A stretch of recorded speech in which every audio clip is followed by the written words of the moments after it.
Welcome to my video. My name is Dilaram Husseini and I'm going to talk about activity-based costing. Therefore, I have prepared a short presentation for you. First, I'm going to introduce you to activity-based costing. Then I'm going to talk about how costs are treated under the ABC system regarding non-manufacturing costs, manufacturing costs, cost pools on a location basis. And then I'm going to show you the steps for implementing activity-based costing. And I have also prepared a template for you in which we can calculate the operating income by applying both systems, the traditional one and the ABC system. And I have also the list of references for you, so if you want to reread something or freshen up information, you know which sources I used. And yeah, I'm going to start. So, activity-based costing is a costing method that is designed to provide managers with cost information for strategic and other decisions that potentially affect capacity and therefore fixed as well as variable costs. Activity-based costing is ordinarily used as a supplement to, rather than as a replacement for, a company's usual costing system. Therefore, most organizations that use the activity-based costing have two costing systems. The official one, that is used for preparing external financial reports, and the activity-based costing system, which is used for internal decision-making and for managing activities. Yeah. Now I'm going to talk about how costs are treated under activity-based costing. And regarding non-manufacturing costs, I'm also going to prepare both costing systems. So starting with traditional one. In the traditional cost accounting, only manufacturing costs are assigned to products. Selling and administrative expenses are treated as period expenses and are thus not assigned to products. However, many of these non-manufacturing costs are also part of the cost of producing, selling, distributing, and servicing specific products. For example, commissions paid to salespersons, shipping costs, and warranty repair costs can be easily traced to individual products. The term overhead is used to refer to non-manufacturing costs as well as to indirect manufacturing costs. Yeah, and in activity-based costing, products are assigned all of the overhead costs, meaning that non-manufacturing as well as manufacturing, that they can possibly be supposed to have costs. Yeah, in essence, it enables companies to determine the entire cost of a product rather than just its manufacturing costs.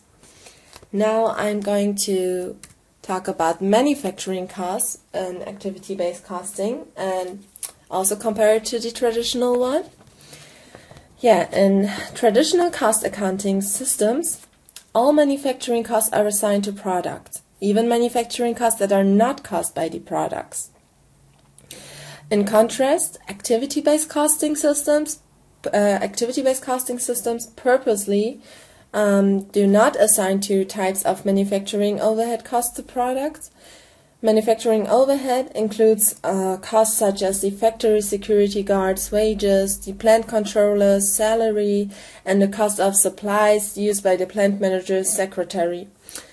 These types of costs are assigned to products in a traditional costing system, even though they are totally unaffected by which products are made during a period. In contrast, activity-based costing systems do not arbitrarily assign these types of costs, which are called organization-sustaining costs, to products. Activity-based costing treats these types of costs as period expenses rather than product costs. Also in contrast to the traditional system, activity-based costing, products are only charged for the cost of the capacity they use, not for the cost of capacity they don't use.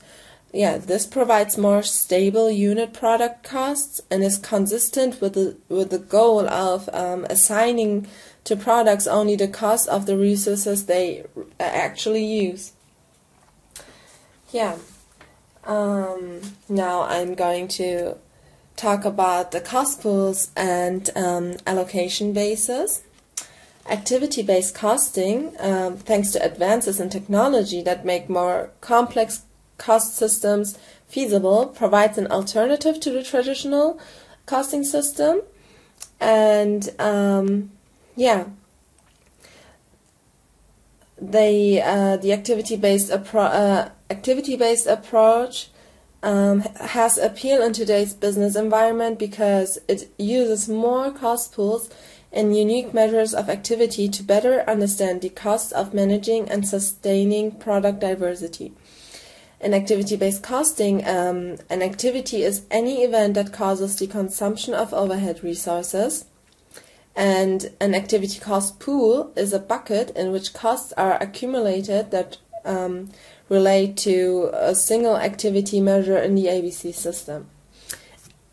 An activity measure is an allocation base in an activity-based costing system.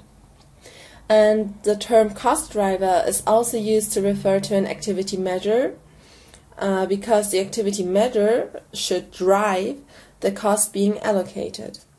The two most common types of activity measures are transaction drivers and duration drivers. Transaction drivers are simple counts of the number of times an activity occurs, such as the number of bills sent out to customers. And duration drivers measure the amount of time required to perform an activity, such as the time spent preparing individual bills for customers.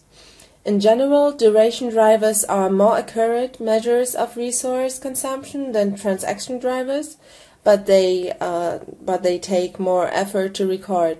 For that reason, transaction drivers are often used in practice. The traditional cost systems rely exclusively on allocation bases that are driven by the volume of a production. On the other hand, activity-based costing defines 5 levels of activity, and these are unit level, batch level, product level, customer level, and organization sustaining, that largely do not relate to the volume of units produced. The costs and corresponding activity measures for unit level activities do relate to the volume of units produced. However, the remaining categories do not. These levels are described as follows. Unit level activities are performed each time a unit is produced. The cost of unit level activities should be proportional to the number of units produced. For example, providing power to run processing equipment would be a unit level activity, since power tends to be consumed in proportion to the number of units produced. Then there are the batch level activities, which are performed each time a batch is handled or processed, regardless of how many units are in the batch. For example, tasks such as placing purchase orders, setting up equipment, and arranging for shipments to customers are batch level activities. They are incurred once for each batch or customer order. Costs at the batch level depend on the number of batches processed rather than on the number of units produced, the number of units sold, or other measures of volume. For example, the cost of setting up a machine for batch processing is the same regardless of whether the batch contains one or thousands of items. Then we have the product level activities, which relate to specific products and typically must be carried out regardless of how many batches are run or units of product are produced or sold. For example, activities such as designing a product, advertising a product, or maintaining a product manager and staff, these are all product level activities. We have also the customer level activities, which relate to specific customers and include activities such as sales calls, catalog mailings, and general technical support that are not tied to any specific product. And last but not least, we have organization sustaining activities, which are carried out out regardless of which customers are served, which products are produced, how many batches are run, or how many units are made. This category includes activities such as heating the factory, cleaning, executive offices, providing a computer network, arranging for loans, preparing annual reports to shareholders, and so on. The steps for implementing activity-based costing. First, you start with defining activities, activity cost pools, and activity measures. Then you have to assign overhead costs to activity cost pools. And thirdly, you have to calculate the activity rates. On the fourth step, you assign overhead costs to cost objectives using the activity rates and activity measures which have been calculated before. And last but not least, you can prepare a management report. So the references I use you can see here. These are 2 books which you can buy if you want, but I have the most important information put in my presentation, so you can also just listen to the video if you want to. So now I'm going to go to my template which I have prepared for you, and we're going to take a look at it. So I'm going to start here.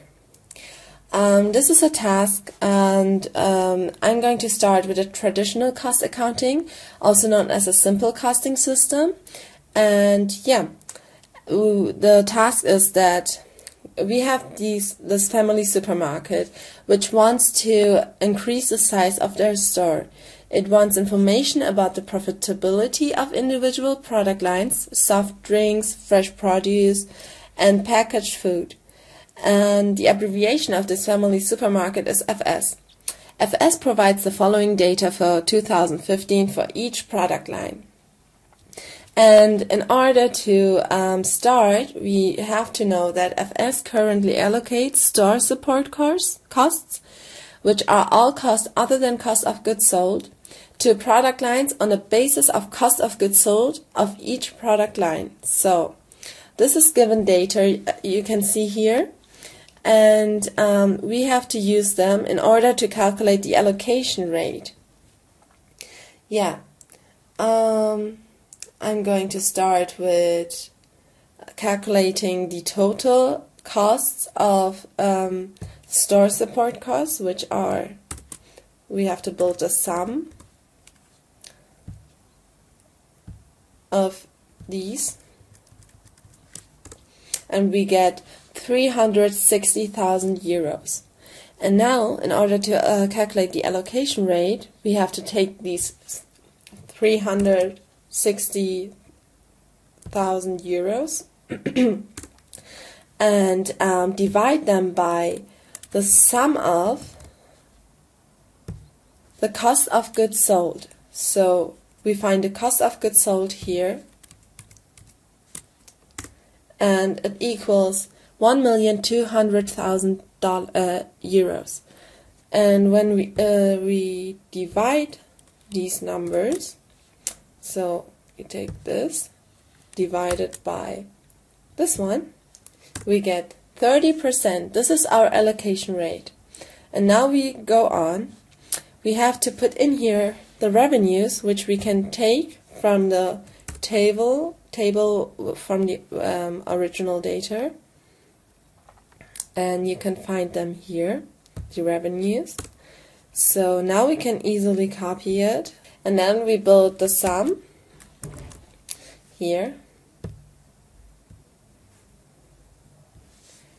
from these 3 numbers. And we have also the numbers for cost of goods sold given in the original data. I'm just going to type them in. We put an equal, and then we click on the cost of goods sold, and we also copy it for each product line. And again, it's like the sum Now it has to work, yeah. So, in order to calculate the star support costs, we have to take our allocation rate, which we calculated here, the 30%, and multiply it by each cost of goods sold for each product line. So, we take this one here and multiply it with the 30%. And in order to be able to copy it easily, we have to set the dollar signs in front of the alphabet and the number of the cell. So we do it like that, and we can copy it. For each product line we get then the star support costs. And here again we build the sum. We don't actually have to put in the sum here, we just can copy it and it calculates the sum. And yeah. So the total costs are calculated by adding the cost of goods sold to the star support costs. And we get the total costs. So now we just copy it again. And here we can do the same. And yeah, we have the total costs. And for calculating the operating income, we just have to subtract the total cost from the revenues of each product line. So we do it like that. And we can also easily copy it. And for the operating income percentage, we just have to divide the operating income by the revenue, and we get the percentage. And we can also copy it here like that. And this is the simple costing system. And now we want to do the same thing by using or by applying the ABC system. So we have the same task, but if this one is used by the ABC system. FS allocates star support costs. Again, all costs other than cost of goods sold to product lines using an ABC system. The task is to calculate the operating income and operating income as a percentage of revenues for each product line. And here again we have to calculate an activity rate. But this time we have to do it a little bit differently.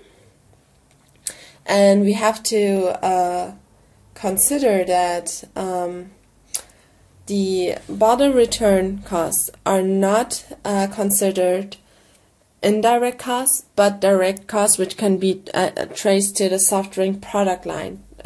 They can be directly traced to the soft drink product line, so therefore we just have to calculate an overhead allocation rate for the ordering, delivery, shelf stocking, and customer support. And we do it by using the original data again, and we have here the total costs given for ordering. I already put it in here. We have, but you can look it up if you want. We have the 62,400 euros, and we have them also here. And in order to calculate the overhead allocation rate, we have to divide it by the quantity of cost allocation base, and this is found here. Sorry. And yeah, we just put an equal and divide this number by the quantity of cost allocation base, and we get the overhead allocation rate. And this has to be done for each activity area, and we just copy it. So we get all allocation rates we need to take the further step. And now we have to do it like the simple costing system, but a little bit differently. Here we just put again the revenues. I have the original data here, so we don't have to scroll up and down again, and we put here the revenues as we did before, and we copy them, and yeah, that's it actually. And then we have the cost of goods sold, which we have here. We copy it again. It's much easier than to put always an equal and click on the number. And here we have to build a sum. Sorry, I forgot an equal sign. So, the sum. And now we could also copy this down. And yeah, coming to the bottle return cost, as I said here before, the bottle return is directly traced to the soft drink product line. So we don't have to use an an allocation rate. We just put in here the bottle cost for the soft drink product line, which is 4,800 euros. The others don't have one. And now we come to the ordering costs. Now we have to take the number of purchase orders placed for each product line and multiply it by the activity rate of the ordering. So we have here the number of purchase orders placed for the soft drink product line and multiply it by the 100 euros. And so in order to be able to copy again, we want to copy it down and we want to copy it to the right. So for the other product lines, for the ordering costs, it has to be the same activity rate, but not for delivery. So we just put a $sign in front of the alphabet so we can copy it in the right way, and we get the 14,400. And now it should be easy to copy it for every product line, and also to copy it down here. So now we just have to build a sum of each activity area.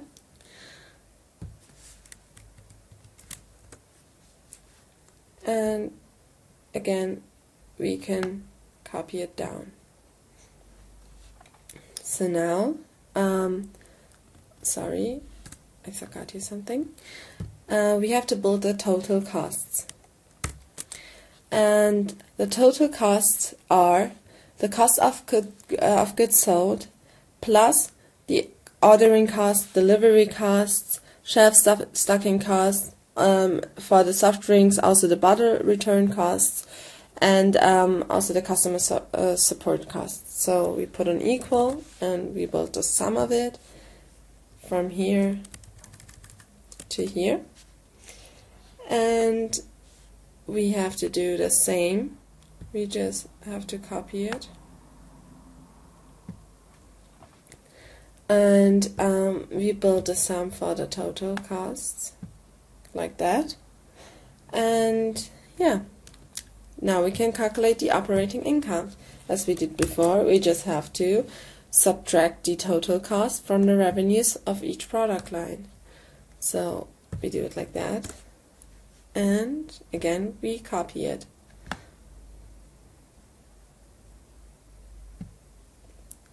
Yeah, that's kind of it. The last step is that we have to calculate the operating income percentage. And I have put it in here like that so you can see you have to divide the operating income by the revenue here.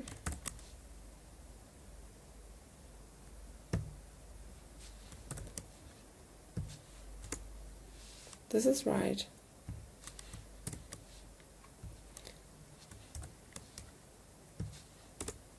This is also correct.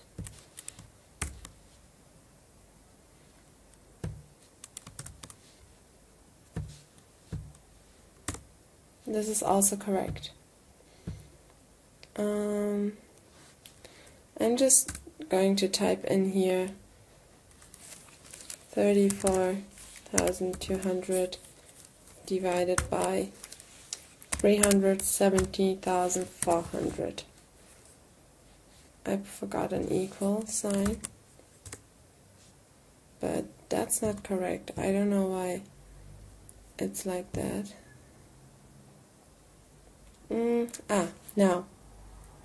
Now it's correct. Yeah, that's the right one. So I can show you again if you want. Now it's working.